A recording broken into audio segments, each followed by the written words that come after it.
house is a mess from morning to dusk. My baby, I'm going to share my screen. We'll talk a little bit about Jack the King Kirby. Now, why is Jack the King Kirby important? God, the amount of characters that he has created through the course of a lifetime is staggering. When you think about it, like, you know, Walt Disney created a lot of characters, but he didn't like single-handedly. He had writers, he had other animators. He basically resourced people to come up with stuff for him. And really, if you look at any of the great directors for movies nowadays, or people like George Lucas has a team of people who sit around and take his ideas and then just expound upon them. You know, in fact, I've seen video of him talking to his designers, and he'll say, I need an alien for tomorrow's scene. And they go and make 40 different aliens. And he looks at all these little statues of the aliens and he goes, I like this one, I like this one, put them together. And then the next day they put them together and he goes, all right, make that. So he's not single-handedly imagining, drawing, and doing these things. He's writing loose outlines for characters that he hasn't necessarily developed. Jack developed those characters. And as we go through them, he's probably the best known comic book artist in the history of the world. He may not be known to newer generations, but the generations of artists that the younger folk, I'll call them the younger folk, read, basically worship this guy because he was the one who came before everyone, really. We go into his name. His name is Jacob Kreutzberg. The reason he changed his name to Jack Kirby is because the anti-Semitism that was going around in the country back then. If people heard your name was Jewish, they didn't necessarily want to hire you. Yeah, it's bigotry, but it's bigotry under the term of anti-Semitism because they didn't like your religion. And so a lot of people worked in the comic book industry, changed their name. Stan Lee, also Jewish. Lieberwitz, I believe, was his real name. So a lot of these guys in the early comic companies were actually operating under different names just because they knew they could get more work and they knew they would avoid a lot of the same bigotry that had been, you know, foisted on so many other people. Okay. Now, Batman was created in 1939, Superman 38. Since Batman and Superman started to become these huge characters, of course, Jack Kirby was in there and he created the Blue Beetle. Now, before he went into comics, his dad worked at an animation company and would basically pay him to do the frames in between the important frames. So you got to think about like this.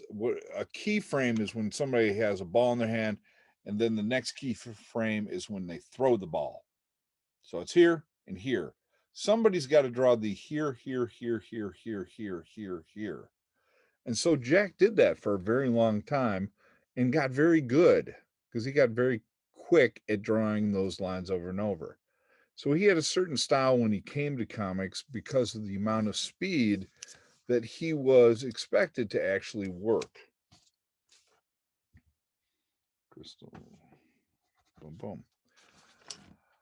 Blue Beetle would be one of the first characters that he created, and years later they would bring Blue Beetle back and they would change him dramatically from being just this crime fighter to this guy who had the ability to create weapons on his body. If you've seen any of the Justice League cartoon, you'll see this guy can actually kind of metamorph into different Iron Man type armor.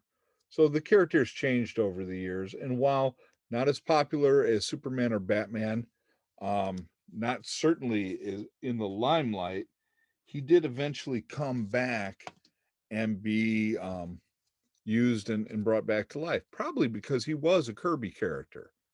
You will find in watching the movies out there of superheroes, Kirby had his hand, or the start of a lot of those characters were basically in Kirby's hand. All right. Let's move ahead to 1940. 1940, he creates Captain America. Now, Marvel Comics is not Marvel Comics at this point. It's Timely Comics. Marvel wouldn't be Marvel for another 20 years. Um, he was making a ton of money as a comic book artist at first. And, he would cut deals where they would give him a certain amount of the profits. When World War II came around, he knew he would be drafted. I don't know how he knew he would be drafted, but he basically figured that was it. He was going to war. So what he did, because all of his, his publishers and stuff knew he'd be drafted too, is he worked super hard and created a year's excess worth of material to be released while he was off in the army. Now, that's astounding. It's astounding to me just because I'm going, oh my God, how do you create you're like on the fly? It's like you guys are turning your artwork the day before the class is over. I mean, you're just drawing, and usually it looks like it. With Jack, not so much. He managed to keep a lot of his skill. But so he created a year's worth of comic books to be released while he was in the army. He landed on Omaha Beach in Normandy 2.5 months after D-Day. So if you ever watch Saving Private Ryan, which is probably the most accurate depiction of Omaha Beach, which is absolutely frightening. It makes me lose all faith in human beings. We're just horrible creatures. And while he was like, okay, cool, I'm coming in toward the end of the war wasn't over. When his commander found out he was a comic book artist and that he could draw, he would send him in before the other troops, basically as a scout. So normally you would think, hey man, I'm the artist. I'm going to get to sit back and chill out and basically like make, hey, welcome to the war signs, all that kind of craziness. I can help morale. I can do directions on hand washing or bullet loading. No, they send him ahead of the platoon as a scout to make maps. Possibly one of the most dangerous jobs that you could have in the army. Um, so the fact that he did not get killed was a testament to how good he was. So props to Jack. When he came back, the comic book scene had changed rapidly because comic books like Captain America, Wonder Woman, weren't just read as much. So they started aiming comic books toward teenagers and telling them scary stories. And for a while there, he did young romance, where he drew stories of true love. And what's interesting is the fine artist Lichtenstein would take a bunch of his original covers, paint them bigger on canvas, and make millions of dollars off of it, basically stealing Jack's work. He also created for Timely Tales to Astonish the monster story about Groot, the monster from Planet X. Groot would have a second life and a third life in the movies, eventually becoming Baby Groot. All right.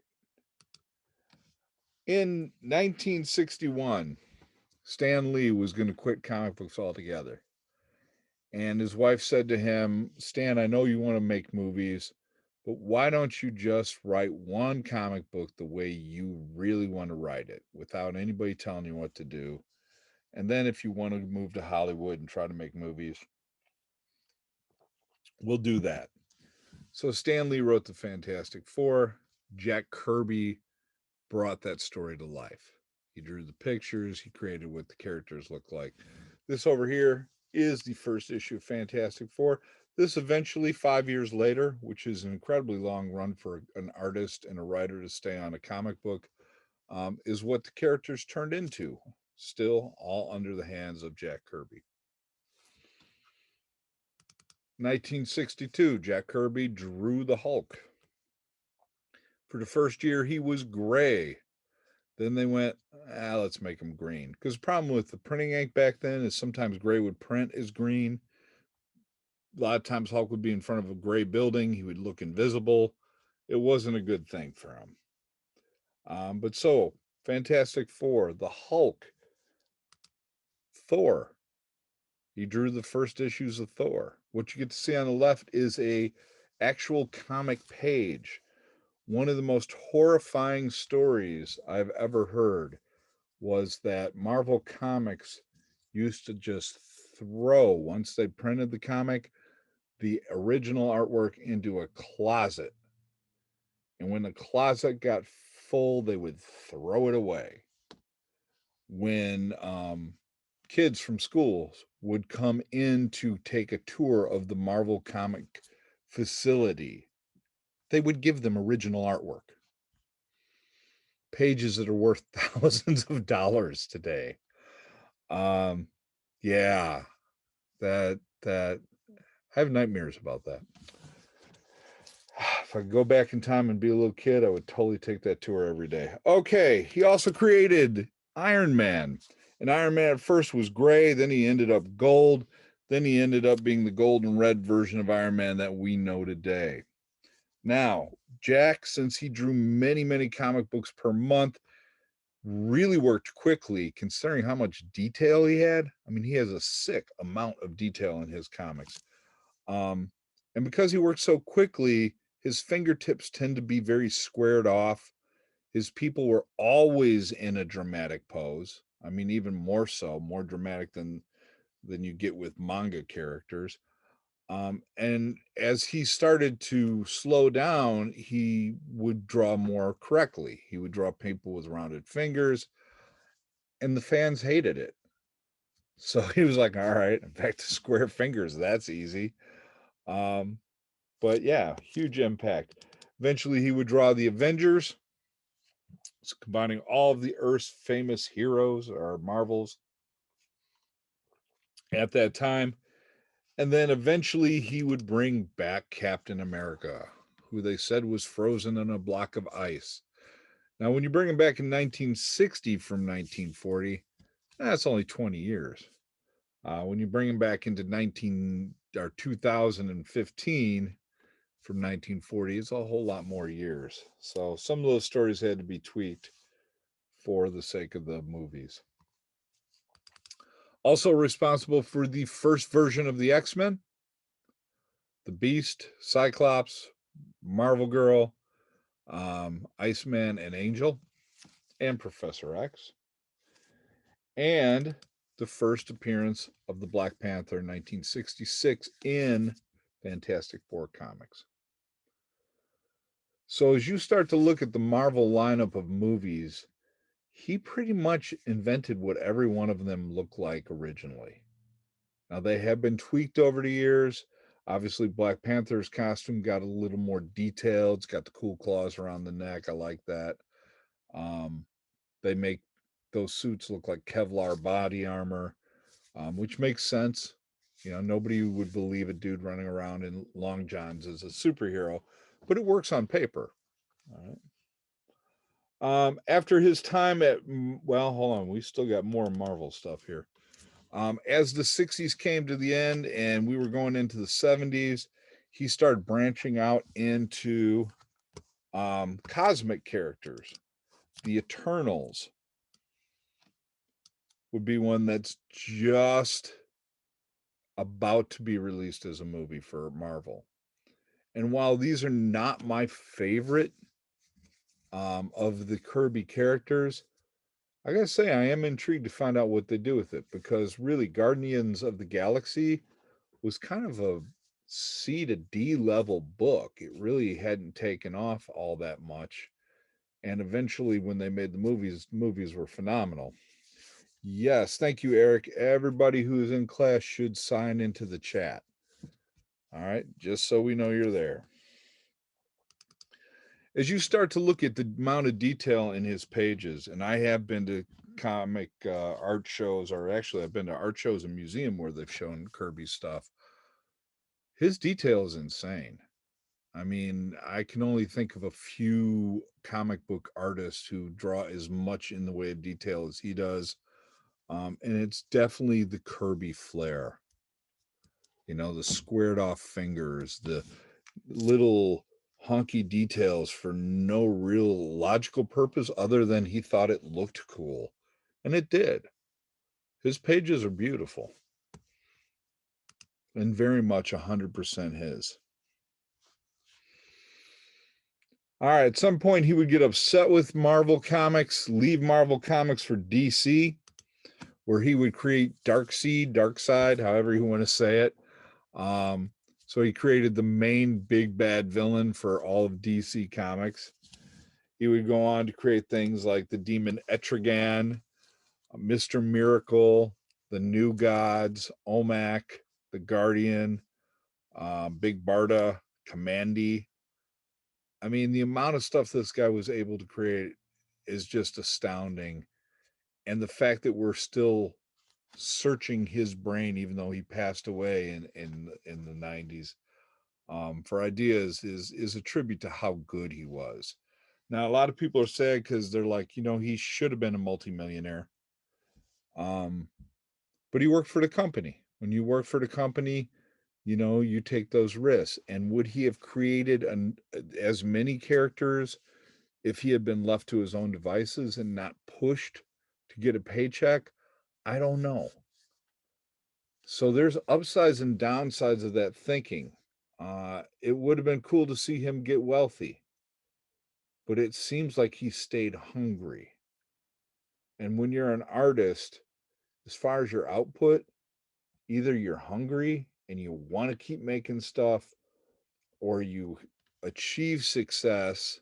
And if you're still hungry, then you want to keep bettering yourself. But a lot of people, when they hit success, they're done. They're like, I've made it. I can be lazy now. You want to be lazy, or do you want to be a legend? Yeah, that applies to just about everybody and everything when it all boils down to it. All right, cool. So I'm going to stop my share there. And I will stop my recording.